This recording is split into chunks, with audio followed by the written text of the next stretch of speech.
Sociology here, and I'm so happy to introduce you to Mara Riveros-Vigoya, who we're so honored. She's a Simón Bolívar professor this year and being with us. And I met her 25 years ago, I think more or less, when David Lemon here organized this Mestizaje conference. And the name of this college escaped me. Selwyn College is here, and it was like an amazing inspiration to meet Mara and other colleagues there and start, collaborating and thinking together around race and racism. So that's where I stand, being very excited, and I will just tell you a little bit about Mara. Some of you surely know a lot about her, but I'll just do the formal thing that we do, welcome you properly. So Mara Riveros-Vigoya is professor at the Faculty of Human Sciences at the Universidad Nacional de Colombia. She teaches in the Department of Anthropology and the School of Gender Studies, which she co-founded and has been its director for 3 times.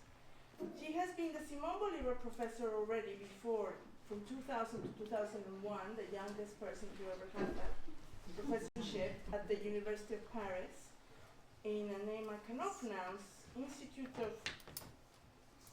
Higher Education. Institute des Choses. And has been visiting professor in many other institutions in Latin America, Europe, and the United States.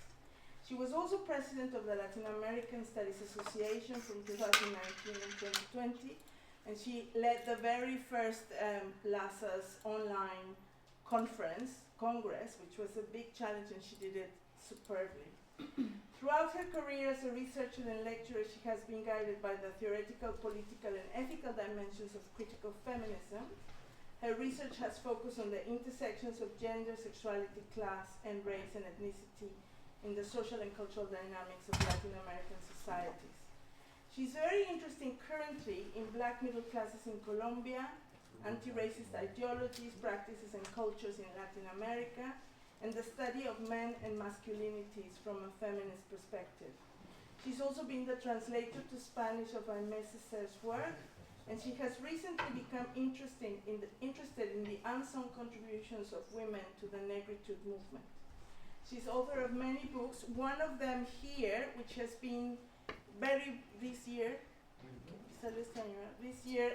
I'm gonna pass it around so you can see it, and it's her book on masculinities and black middle classes in Colombia. You can have a look. And that's called Breaking the Boundaries of the Colombian Social Racial Order, is her latest book, 2024. And I think with that, we're gonna stop. And I want to introduce the lecture and Mara, and you can see the title there. So it's gonna be in Spanish, and it's being interpreted. Okay, thank you so much, Mara. Adelante, Mara. Thank you.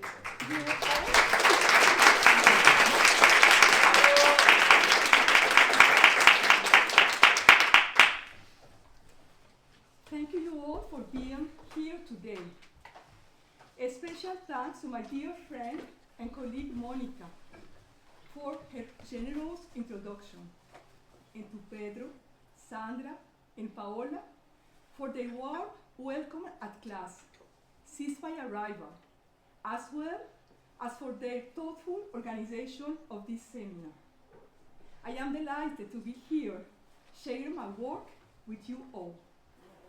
Before I begin, I want to take a moment to answer a question that some of you may be asking yourselves. Why is this talk going to be in Spanish rather than English? This decision is not just about feeling more comfortable speaking in my mother tongue, Spanish, than in English, which is my 3rd language. It is about reflecting on something that might resonate particularly with foreign or international students whose first language is not English and who have had to make the effort to acquire the skills necessary to participate in British academia. Perhaps it will also be relevant to some lecturers regardless of the fact that out of habit we have become more accustomed to the demands of this academic world. I am going to talk about social mobility today, particularly the upward mobility of the Afro-descendant population in Colombia, their new political visibility as a collective, the dilemmas that they face in a world where they remain marginalized, and the discursive tactics they adopt to be accepted as part of the middle classes of the capital, classes whose legitimacy as the main source of political leaders is never questioned. The Spanish I speak is as much a colonial language as French, my second language, or English. However, my Spanish is South American, African in reality. The language of many migrants who since the mid-20th century have sought better opportunities in the United States, the United Kingdom, and other English-speaking countries to become part of the globalized world. In this context, speaking English plays a crucial role in all aspects of life in countries on the linguistic periphery, such as those in Latin America. It has become the primary tool for achieving success in any field, in a competitive world that has turned it into the dominant language of all its institutions, and consequently, the lingua franca of global academia. This is perhaps why some Latin Americanist colleagues feel more comfortable expressing themselves with the varying levels of Spanish without concerning themselves with grammatical accuracy, and why Latin American students may be less critical of this. Making mistakes in a peripheral language is less serious than making them in the dominant one. However, the hegemony and linguistic imperialism of English are not eternal. As with Latin in its time, its dominance will eventually be displaced by new linguistic and geopolitical configurations.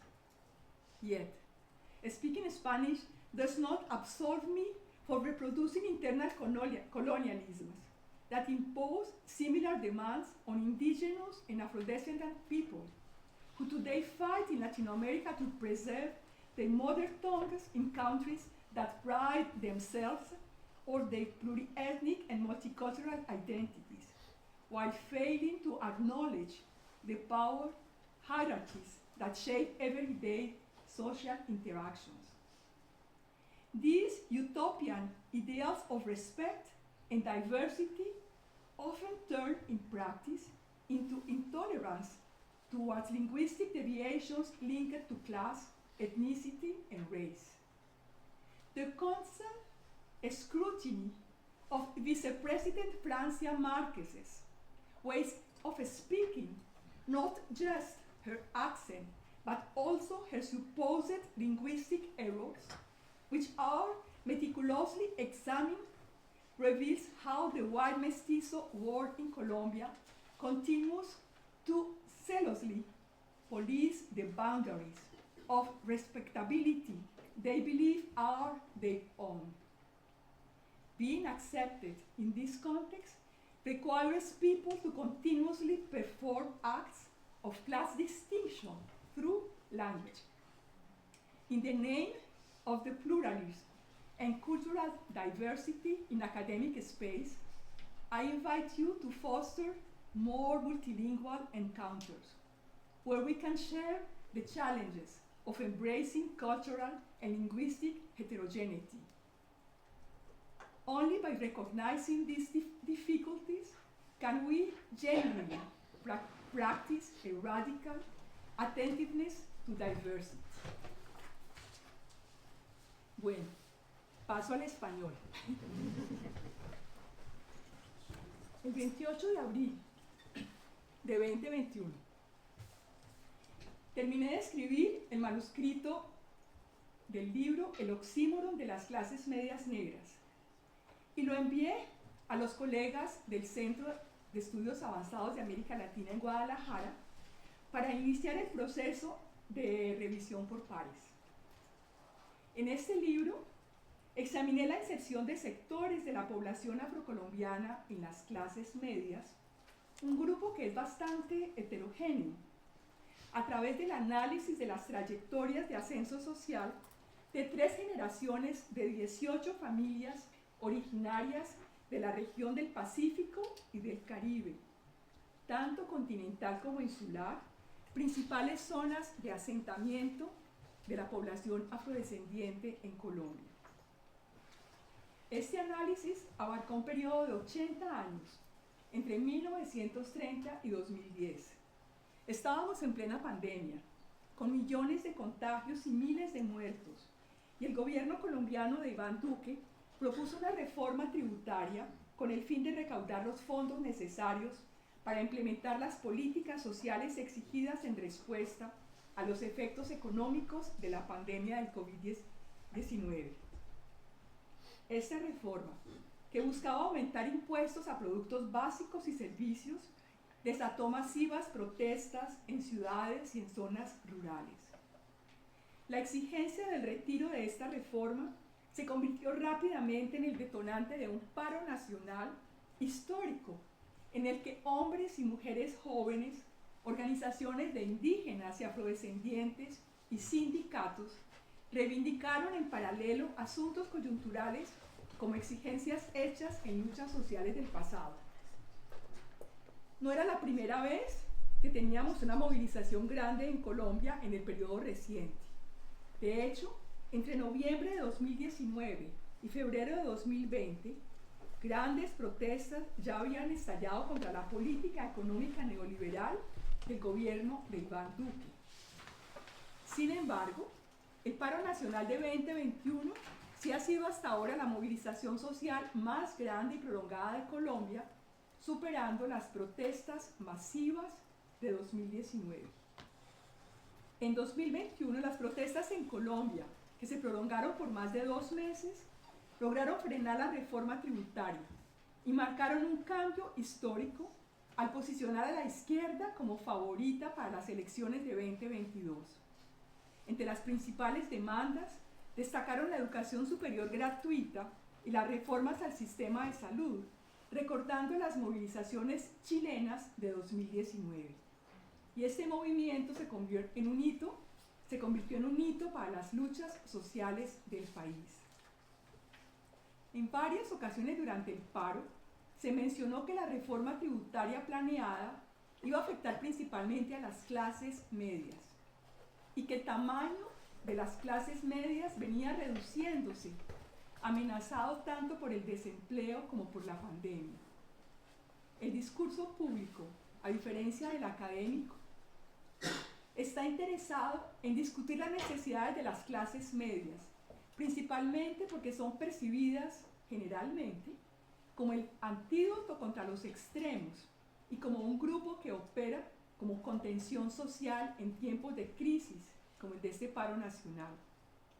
El discurso público hacía referencia a las clases medias tanto para justificar las protestas como para respaldar la respuesta del gobierno y su interpretación de la democracia. La respuesta del presidente Duque, reflejando la del presidente Sebastián Piñera en Chile en 2019, fue calificar a los manifestantes como vándalos y apelar al buen juicio de las clases medias como, abro comillas, enemigos respetuosos del radicalismo. En contraste, un estudiante universitario entrevistado por un noticiero argumentó que el paro representaba, abro comillas, una salida necesaria para nuestra sociedad, dado el abandono del Estado que han sufrido las clases medias y bajas, que constituyen la mayoría en Colombia desde hace años. Esas afirmaciones reflejan 2 perspectivas sobre las clases medias. La primera, expresada en la declaración del presidente, podría clasificarse como la visión desde arriba, resalta la idea del término medio como un punto de equilibrio ideal, donde las clases medias son preferidas sobre las demás porque se cree que protegen la democracia de los excesos de ambos extremos. La segunda, presentada por el estudiante, podríamos llamarla como la visión desde abajo, que sostiene que la reforma tributaria propuesta movilizó no solo a las clases trabajadoras, sino también a diferentes estratos de las clases medias en distintas ciudades. La pandemia demostró que las tan aclamadas clases medias de Colombia eran altamente vulnerables a las crisis, frente a las cuales el gobierno no tuvo la capacidad de responder mediante la expansión de redes de protección social. El aumento de los ingresos familiares y de la capacidad de gasto experimentado por las clases medias no ha estado acompañado por una disminución de la informalidad laboral, tampoco por un mayor acceso a los bienes públicos como la salud, la educación, el transporte público de calidad o la seguridad. Las clases medias colombianas, al igual que las de Brasil, podrían afirmar que son de clase media en sus casas, pero son de clase trabajadora en el espacio público. Las clases medias colombianas fueron gravemente afectadas por la pandemia. En abril de 2021, el Departamento Administrativo Nacional de Estadística, DANE, publicó los resultados revelando que la clase media había disminuido en 2.17 millones de personas, pasando de 14.7 millones en 2019 a 12.5 millones en 2020. Además, proporcionalmente al número de habitantes, Cali fue una de las ciudades que sufrió el mayor impacto de esta reducción de la clase media en 2020. Muchos de los nuevos pobres provienen de los estratos menos privilegiados de las capas medias, y aunque las estadísticas en Colombia no están desagregadas en términos étnico-raciales, se puede asumir que esta contracción afectó significativamente a los hogares afrodescendientes que habían alcanzado cierto grado de bienestar material y se habían liberado de las presiones de satisfacer necesidades inmediatas. Voy a hablar de clases medias racizadas, entre vulnerabilidad y resistencia. Voy a comenzar diciendo que no voy a hablar de racializadas, sino de racizadas, utilizando la diferencia que hace la socióloga francesa Colette Guillaumin entre el proceso de racialización, que para decirlo en términos sencillos, es un proceso de construcción social que conforma grupos humanos en términos raciales. En ese sentido, tanto los blancos como los negros serían personas racializadas. Sin embargo, solamente las personas negras viven la racialización, esa ontologización de sus personas de forma negativa, porque la racialización también implica pertenecer a categorías fijas, que se supone no varían. Entonces, por eso hablo de clases medias racizadas entre vulnerabilidad y resistencia. El concepto de clases medias negras era prácticamente desconocido hasta hace poco. Las primeras referencias se hicieron a propósito de los cambios que trajo en Estados Unidos a principios de la década de los 60 del siglo XX el movimiento por el acceso pleno a los derechos civiles y la igualdad para los afroamericanos. También se empleó para dar cuenta de uno de los aspectos más visibles de la sociedad posterior al apartheid en Sudáfrica.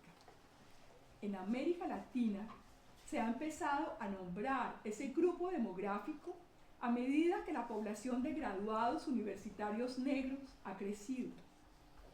Mis interlocutoras e interlocutores en la investigación se autoidentificaron como negros o negras de clase media sin precisar cómo entendían esta expresión.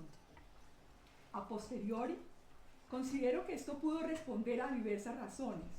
Uno, distanciarse de la imagen predominante de las personas negras como pobres y sin educación, que justamente es la que me lleva a hablar del oxímoron de las clases medias negras, porque se vuelve una contradicción lógica ser negro y de clase media. Es decir, ser negro en Colombia durante mucho tiempo significó ser pobre.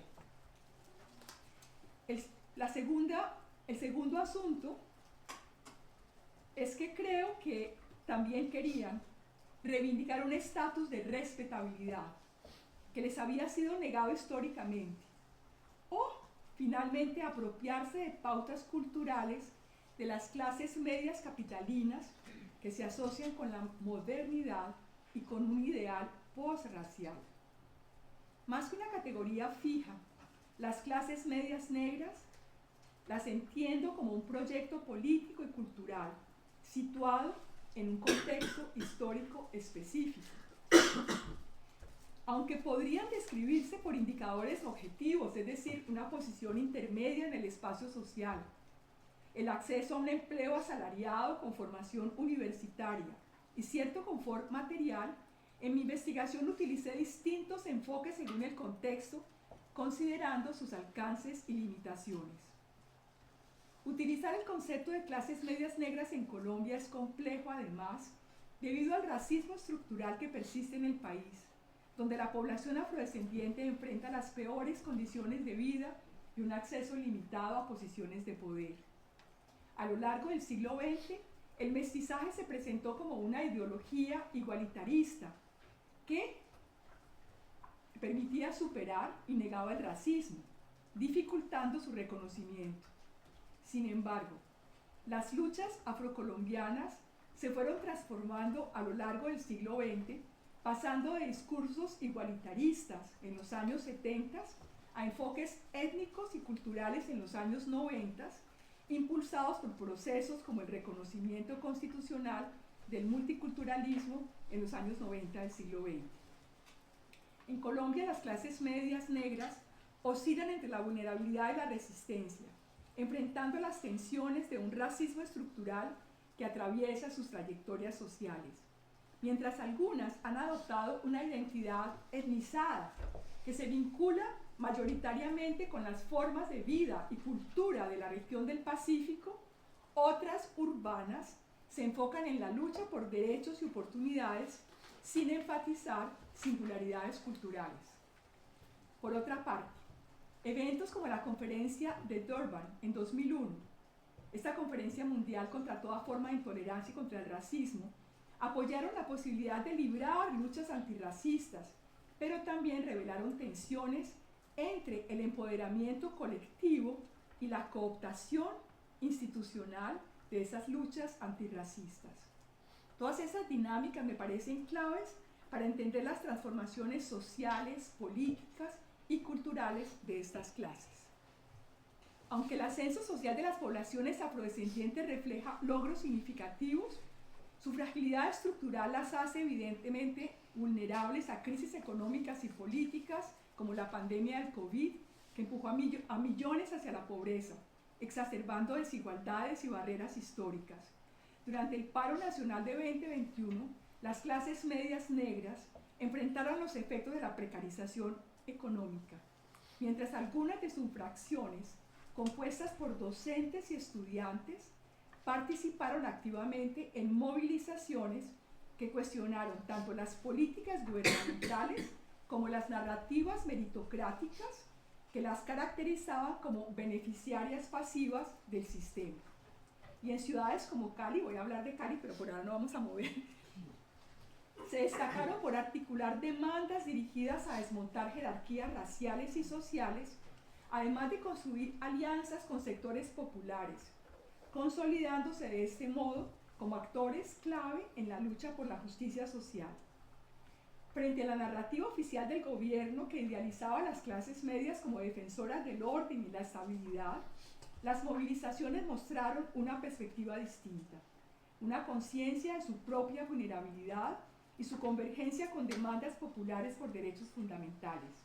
Este protagonismo desafió la idea de las clases medias como un bloque homogéneo y destacó su potencial político, evidenciando en su participación en el paro y en la construcción que se estaba gestando un proyecto transformador de las estructuras de poder en Colombia. Ahora sí, está la imagen de Cali. Cali resiste. Quería señalar que Cali es la ciudad de Colombia con mayor número de población afrodescendiente y en Colombia, y en América Latina es, después de Salvador de Bahía, en Brasil, la segunda ciudad con mayor población afro. Entonces, es muy interesante lo que va a pasar en Cali durante el paro de 2021, y justamente lo que trato de mostrar todo el tiempo es cómo la idea de clases medias no puede ser una idea fija, sino que justamente una circunstancia tan potente como el paro lo que hizo fue redefinir las fronteras de lo que se entiende por las clases. Y me parece interesante porque las clases no han sido casi nunca definidas en función de los movimientos sociales. Entonces también es una manera de aproximarlo al tema de las clases, viendo la interrelación profunda que hay entre el enclasamiento y las movilizaciones sociales. Cali efectivamente fue el epicentro del descontento racial y social en Colombia, justamente por todas las desigualdades internas. El desplazamiento forzado por el conflicto armado ha desbordado la capacidad de Cali de generar empleo, agravando la exclusión en zonas como el oriente y las laderas. Allí la segregación residencial y los estereotipos racistas perpetúan las desigualdades que afectan a comunidades afrodescendientes e indígenas. En Cali, como en otras ciudades colombianas, la segregación afecta especialmente a las clases medias negras, que enfrentan un alto aislamiento residencial y que son percibidas como forasteras en barrios de clase media blanco-mestizos. En contraste, en los barrios populares, la convivencia entre comunidades negras y blanco-mestizas es más armoniosa, fortaleciendo redes de sociabilidad. No obstante, la polarización residencial y los intereses divergentes han generado tensiones raciales que limitan el acceso equitativo a recursos, servicios y oportunidades. La segregación racial no solo define una ubicación geográfica, sino que también implica el acceso a la educación limitado, al empleo, a la movilidad social, perpetuando la precariedad en barrios marginalizados y restringiendo el reconocimiento de las clases medias negras. Incluso, quienes logran mejorar su situación económica enfrentan estigmas asociados a su origen, lo que refuerza su exclusión de los círculos privilegiados. Más allá de lo material, estos patrones consolidan una segmentación simbólica y política que reduce su visibilidad e influencia. El paro nacional de 2021 expuso las fracturas sociales y raciales de Cali, convertida en epicentro de las manifestaciones. Estas fueron lideradas por comunidades afrodescendientes, indígenas y campesinas. Las protestas denunciaron desigualdades estructurales en medio de una intensa represión. La experiencia organizativa de colectivos en la ciudad, el Cauca y la región del Pacífico fue crucial en la consolidación de puntos de resistencia, articulando sus demandas con sus historias de lucha y prácticas culturales. En este contexto, la pedagogía emergió como una herramienta de acercamiento y transformación. A través de la música, de talleres artísticos y culturales, de círculos de la palabra, se crearon relaciones horizontales de saberes que vincularon a la universidad con los territorios y fortalecieron diálogos intergeneracionales. Estas iniciativas no solo consolidaron resistencias, sino que también promovieron el aprendizaje mutuo como base para articular demandas sociales más amplias.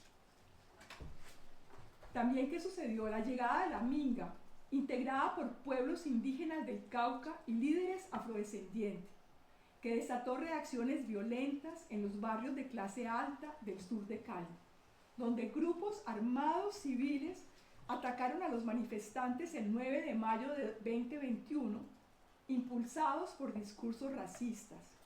Este enfrentamiento reflejó la división entre quienes apoyaban el paro y los sectores de élite que lo rechazaban.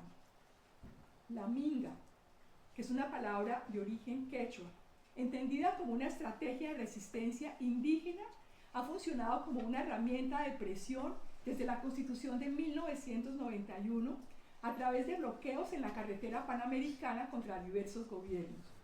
La violencia de mayo de 2021 expuso tanto el racismo estructural como la desconexión del gobierno frente a las demandas sociales que motivaron el paro. Esta violencia fue especialmente letal para los jóvenes afrodescendientes de los barrios empobrecidos, que fueron las principales víctimas de los homicidios y las desapariciones. Según Amnistía Internacional, 82 jóvenes afrodescendientes fueron asesinados, con una concentración de violencia en los sectores más empobrecidos. Estas cifras, presentadas ante la Comisión Interamericana de Derechos Humanos, subrayan la urgencia de recopilar datos desagregados por etnicidad y raza para poder visibilizar las desigualdades y combatir el racismo estructural y la violencia policial. El estallido social también evidenció la necesidad de un nuevo contrato social para abordar las profundas desigualdades del país, desafiando la supuesta estabilidad promovida por el gobierno. Voy a hablar ahorita de un lugar emblemático en Cali, Puerto Resistencia. Creatividad y movilización en clave interseccional. Quiero decir que Puerto Resistencia es el nuevo nombre de un lugar que antes la gente denominaba en forma coloquial Puerto Rellena. Y Puerto Rellena se llamaba porque la gente iba a comer morcillas, las rellenas. Y lo que es interesante es la transformación de ese sitio, que era un espacio de sociabilidad en torno a la comida, en un símbolo de lucha social durante el paro de 2021. Puerto Rellena está situado en el oriente de Cali. Es un espacio con raíces en la organización obrera de los años 1970. Se consolida como un epicentro de resistencia y de convergencia de jóvenes afrodescendientes, de mestizos empobrecidos, de artistas, de feministas, de grupos LGBTIQ+. Juntas, juntos, juntes, alzaron sus voces contra la pobreza, la desigualdad y el racismo estructural que marca la ciudad. Puerto Resistencia fue más que un punto de protesta, se convirtió en un espacio de duelo, de solidaridad y de creación artística. La olla comunitaria, centro de diálogo y construcción colectiva, alimentó tanto a los cuerpos como las ideas. Allí se lloró a los jóvenes asesinados, se denunció la brutalidad policial y el paramilitarismo urbano, y se alzaron voces contra la exclusión impulsadas por sectores privilegiados de Cali. Ese lugar, símbolo de indignación y esperanza, inspiró expresiones artísticas que trascendieron las calles, amplificadas por plataformas digitales. Voy a devolverme a la diapositiva anterior, porque este monumento tiene 10 metros de altura, representa una mano levantada con el cartel "Resiste", en homenaje a las víctimas del estallido social. Incluye escudos de la primera línea y retratos de jóvenes asesinados. Es interesante el proceso por el cual se construyó. La comunidad movilizó materiales y completó la obra en 2 semanas. Se inauguró el 13 de junio de 2021 y el 27 de octubre del año pasado se anunció que se entregaría el expediente al Consejo Nacional de Patrimonio para su declaración como patrimonio cultural, por supuesto en medio de controversias y resistencias en sectores de la población caleña vinculados a la derecha política. Puerto Resistencia simboliza la unión de sectores marginados en una contranarrativa que desafió el orden establecido. Este espacio, mezcla de arte y activismo, sigue siendo un testimonio de resistencia y un faro de cambio frente a la exclusión estructural. Vamos a ver el surgimiento de nuevos sujetos políticos en el contexto del paro nacional. El paro nacional de 2021 permitió la emergencia de una nueva generación de actores políticos. Jóvenes, mujeres y hombres se politizaron y reclamaron su capacidad política autónoma. Esta movilización puso en el centro del debate público temas como el modelo económico, la violencia policial, las violencias basadas en género y sexualidad, aspectos que habían sido marginados y marginales en el acuerdo de paz. Las y los jóvenes fueron los principales afectados por la precariedad y la falta de oportunidades y jugaron un papel clave en las revueltas, enfrentando represión estatal, visibilizando sus demandas en el espacio público, a través de acciones como la resignificación de espacios, la remoción de monumentos. Se consolidó una nueva juventud activista que desafió el modelo neoliberal y exploró alternativas políticas y culturales apoyados en prácticas feministas y el uso de tecnologías digitales. El feminismo, en sus diversas formas, fue también fundamental en las movilizaciones del paro nacional, impulsando nuevas resistencias y solidaridades, y casos como el de la joven violentada por la policía en el marco de las protestas en Popayán, el 13 de mayo de 2021, generaron actos simbólicos de rechazo y asambleas populares, mientras que muchas mujeres de sectores populares, conocidas coloquialmente como las mamás de primera línea, desempeñaron un papel clave en la protección de los manifestantes, visibilizando la intersección de las luchas de género, raza y clase. Siguiendo el concepto de coimplicación de Chandra Mohanty, estas luchas resaltaron la importancia de un feminismo sin fronteras, basado en alianzas políticas diversas y solidaridad transformadora, que busca desafiar la precariedad, el sexismo y el racismo al mismo tiempo. El paro nacional también impactó la política electoral. En las elecciones presidenciales de 2022, el voto juvenil, el voto feminista, fue determinante en la búsqueda de un cambio estructural. Iniciativas como el movimiento Estamos Listas y la candidatura de Francia Márquez pusieron de manifiesto las demandas feministas, llevándolas al centro de la agenda política del país. Los colectivos afrodescendientes, con su lucha por visibilizar los desafíos y avances de las luchas antirracistas, también desempeñaron un papel fundamental en la ampliación de las bases de resistencia. Así, el tercer sujeto político, además de los jóvenes, de les jóvenes y del feminismo, fue el voto afro.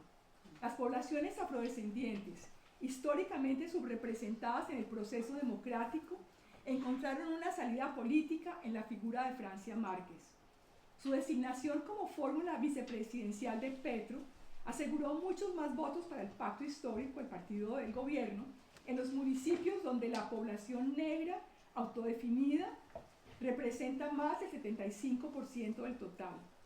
Uno de los resultados del paro y la polarización social que lo acompañó fue que las clases medias negras llegaron a entender en cuerpo propio que no solo pertenecían a la clase media, sino que también eran negras.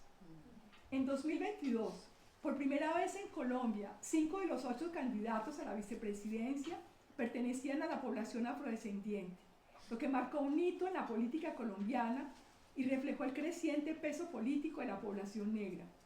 Aunque el voto negro no es homogéneo, ha logrado consolidarse como un bloque electoral relevante, lo que representa un cambio significativo en la dinámica política del país.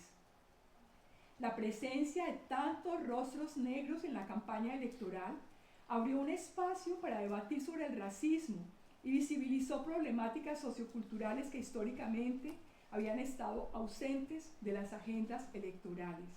Sin embargo, este avance también desató dudas sobre si realmente representaba un cambio estructural o si era simplemente una estrategia oportunista.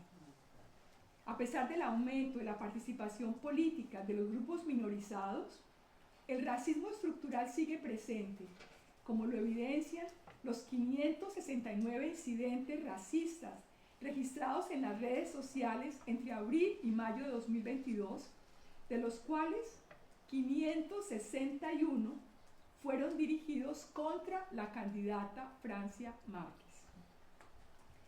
La elección de Francia Márquez y la llegada del gobierno de izquierda han impulsado la presencia de afrodescendientes en altos cargos, como ministerios, viceministerios y embajadas, reflejando el ascenso de las clases medias negras en la administración pública, su visibilidad. Sin embargo, el impacto de la presencia de Francia Márquez en el gobierno ha sido limitado por la falta de claridad en el rol de la vicepresidencia y por las dificultades administrativas para gestionar sus programas en el Ministerio de Igualdad y Equidad, a pesar de que su liderazgo y activismo la condujeron a este hito político. La centralización del poder en torno al presidente ha restringido su capacidad para conectar plenamente los movimientos sociales con el gobierno. Un análisis de 95.000 tweets entre agosto de 2022 y abril de 2023 revela que de los temas analizados que estaban evaluando el desempeño de Francia Márquez en el gobierno, 2 tenían un tono negativo, especialmente uno de ellos fuertemente marcado por racismo y sexismo, reflejando las tensiones sociales profundas que persisten en Colombia. El ascenso de Francia Márquez tiene paralelismos con el de Barack Obama en Estados Unidos, donde la inclusión de figuras afrodescendientes en el poder genera avances, pero también resistencias.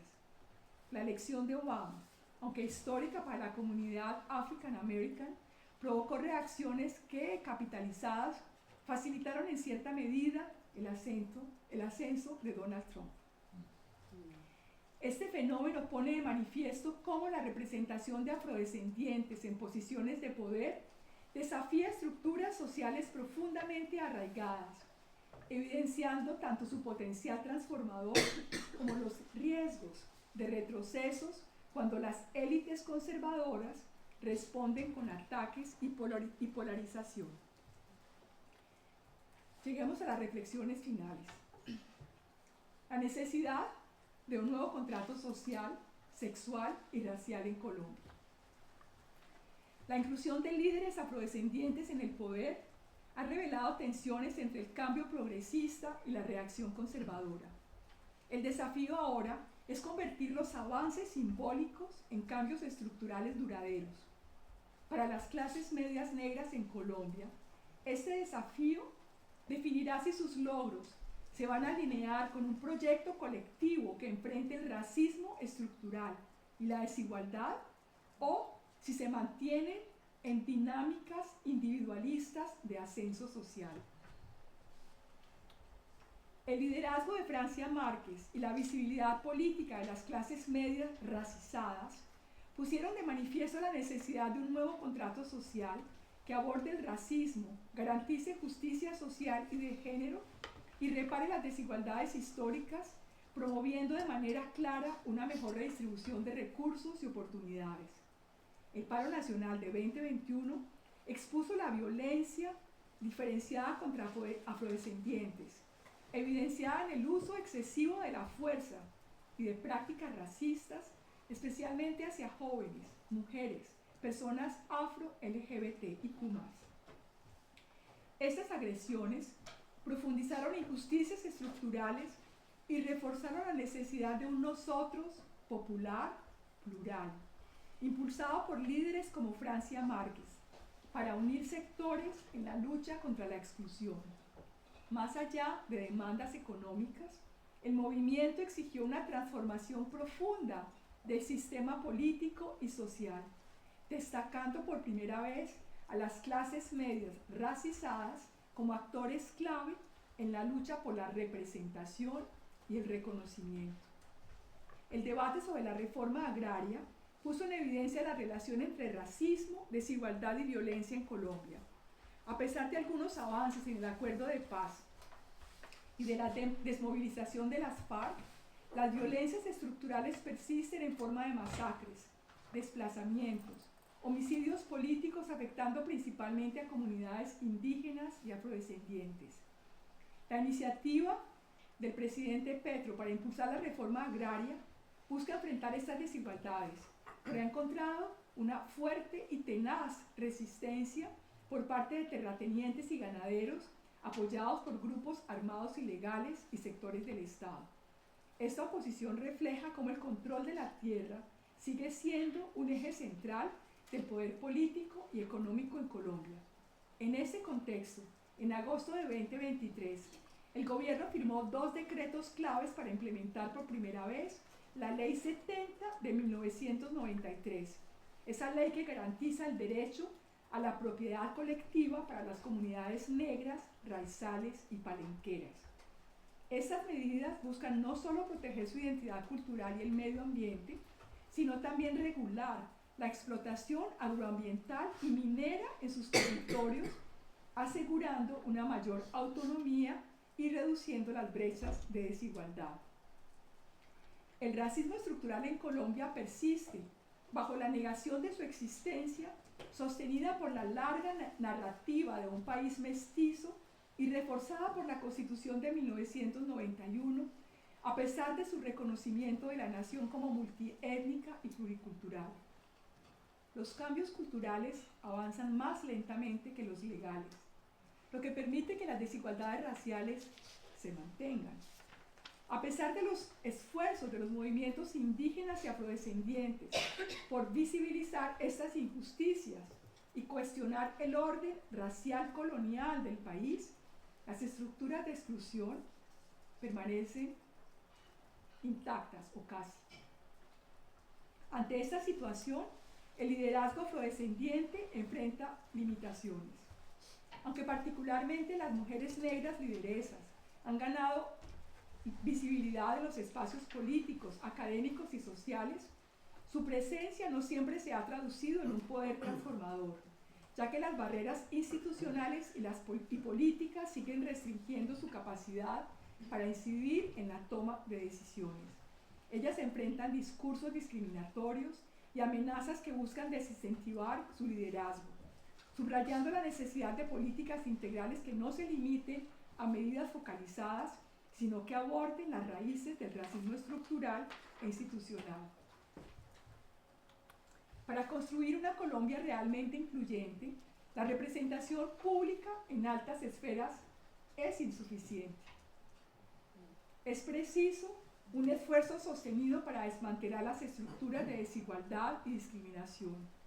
Un nuevo contrato social, sexual, racial, debe dignificar la diversidad étnica y cultural, reconocer las contribuciones históricas de las comunidades afrodescendientes e indígenas a la sociedad colombiana, garantizar una redistribución equitativa de recursos y oportunidades con enfoque racial y de género. Y esto requiere reformas políticas y económicas, pero también un cambio cultural que transforme la percepción de los derechos, que dejen de ser considerados como un privilegio para asumirse como una cuestión de justicia y reparación. Las clases medias racializadas desempeñan un papel clave en esta coyuntura política de un gobierno progresista, al expandir el significado de la ciudadanía y el sentido de pertenencia política. Integradas por personas indígenas, afrodescendientes y de otros grupos históricamente marginados, ocupan una posición ambigua, cercanas a los movimientos sociales, pero también con acceso a espacios institucionales. Esto les ha permitido ser interlocutoras de estos gobiernos e incluso asumir altos cargos públicos, como en Bolivia, en Brasil, en Colombia, ganando reconocimiento social y político, aunque sin eliminar las formas de exclusión y racialización que limitan su impacto. Esa doble condición entre reconocimiento y exclusión las convierte en actores estratégicos para impulsar un nuevo contrato social, sexual y racial. Sin embargo, su presencia en el poder, ya lo dije, no garantiza una transformación estructural. A menudo, su ascenso social se enmarca en una lógica neoliberal y se las presenta como casos individuales, como excepciones de éxito, en lugar de expresiones y resultado de procesos colectivos. Además, cuando intentan liderar cambios de fondo, enfrentan ataques racistas y sexistas que buscan deslegitimar sus esfuerzos y restringir su capacidad de gobernar, como en el caso de la vicepresidenta Márquez. Esto me lleva a concluir con algunas preguntas que me gustaría dejar planteadas para abrir la conversación. ¿Cómo lograr que la diversidad racial, étnica y de género sea un principio constitutivo de la democracia y no solo un recurso simbólico? ¿Cómo evitar que su participación termine reproduciendo las mismas dinámicas de exclusión que buscan transformar? ¿Qué condiciones son necesarias para que puedan consolidarse como sujetos políticos colectivos? Me parece que estas tres preguntas son fundamentales para repensar el papel de las clases medias racializadas en la disputa por el sentido y por el futuro de la democracia, si tiene todavía sentido hablar de democracia en América Latina. Muchas gracias. A ti, Mara.